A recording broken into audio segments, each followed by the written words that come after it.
Good afternoon, everybody. This is Guy with New Bee Bees, and I am a new beekeeper. And as I explained in earlier videos, I'm just taking this one day at a time and trying to explain to you what works for me and what doesn't, and hopefully you won't make the same mistakes that I've made. And so here it is. Today is December the 22nd, and I have been wanting to do a video for a while now, but the weather has just been absolutely terrible. Either pouring down rain or, cold days, 32 degrees, 40 degrees, and the bees just don't like to fly a lot on days like that. And so I wanted to show you, talk to you about feeding bees during the wintertime and what I do and what I found works best for me so far. If you watched any of my earlier videos, you know which feeder that I like, and until someone shows me a better one, I'm just going to keep using this one I have now. First of all, it's cheap, and so they're very inexpensive.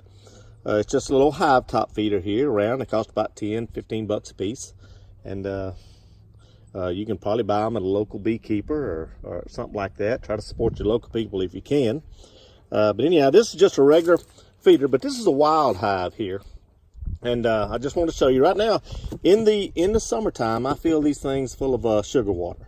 So they can come up through the center and then come up through the top, and then they drink the water. And then I think if you watched my earlier videos, you see where I wrap a sock around the top so that they don't drown like they do in most of the other feeders. But in the winter, you just simply remove this little cup, and that keeps the bees from drowning. And then you just take the top here and you fill it full of sugar.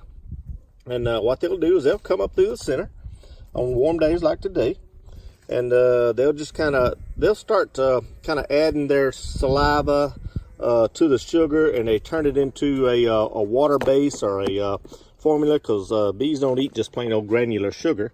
So they need to turn that into something that they can digest and to use inside the hive and to feed off of. But I want to show you a couple of different things here. So you see that one feeder, that was a large hive top feeder. This is the same thing in a nuke. It's just a little smaller version, same type round feeder. So once again, we've taken the little cup off, and then here's the little sock that we put around it during the summertime, and it gives them something to climb up and down, and they don't drown as easy. They don't fall over in there. If they do, they can climb their way back out. So this is the second feeder. And all these are about the same size. One hive is not really any larger than the other, but you can see they're right around the edge there. You see how they've gathered around the edge? That's because they're turning that right around the edge. They're mixing their saliva with it, and then they're using that part that they've mixed as kind of a water base to it to use down inside the hive.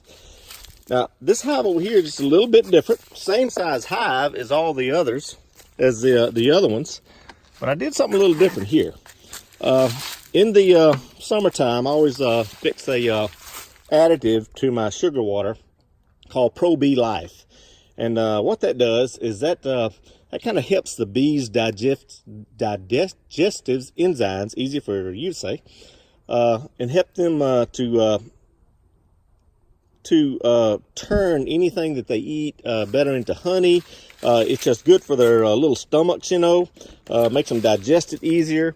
And so I like to add that to it during the summertime. And I thought I'd try something different.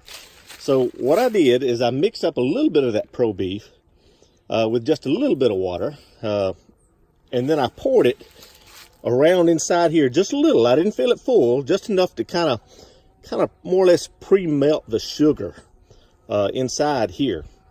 And let me show you the difference here. Look at the bees in here and how they scattered all around compared to the bees in the other two. I mean, they're just everywhere.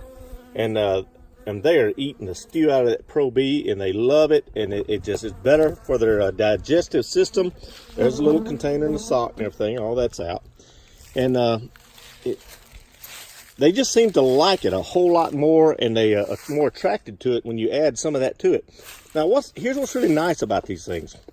I know people online show you how you can take a 5-pound bag of sugar and pour it on top of a newspaper, or put on top of a paper towel and just put it on top of your hive, and then the bees will come and eat it. Well, that's fine, but here's my problem with that method here. Is all that granular sugar, a lot of that will fall off and go down to the side and go down into the bottom. Then in summertime, you got an ant problem. You got ants coming in and out. They're going to be eating that granulated sugar that's fell all over the bottom. I don't know if hive beetles like it or not. Probably not. But you just got a big mess with it. Even though it lumps up, a lot of it leaks down and falls down to the side, gets all down on top of each of your hives. The great thing about these, whenever I get through, come summertime, all I'll simply do is take this off.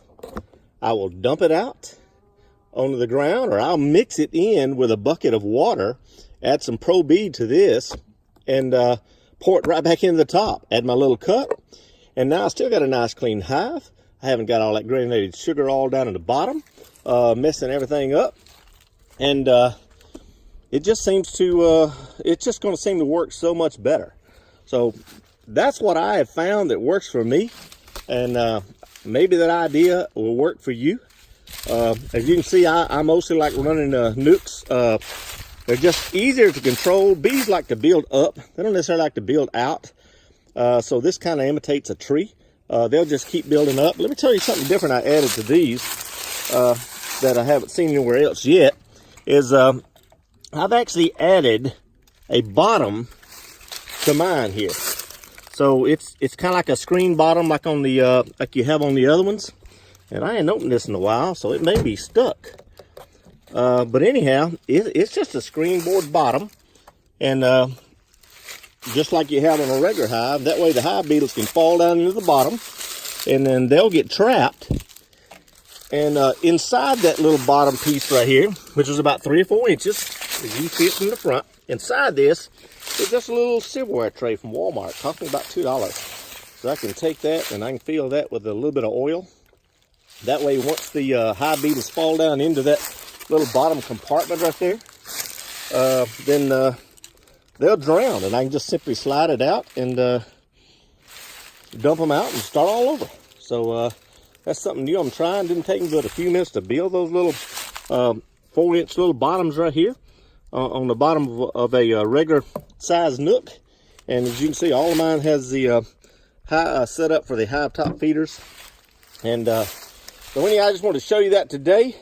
And the bees are out a little working today because it's a nice warm sunny day. Well, it's about 61 degrees, so they're not moving a lot, but they are moving a little bit. So that's just my thoughts for now. Like I said, I've been wanting to show you this video for a while now, but the weather's just been so bad. I'm glad it finally got nice enough out here today, a couple of days before Christmas time, to show you that. And just want to wish everyone on the YouTube channel a Merry Christmas.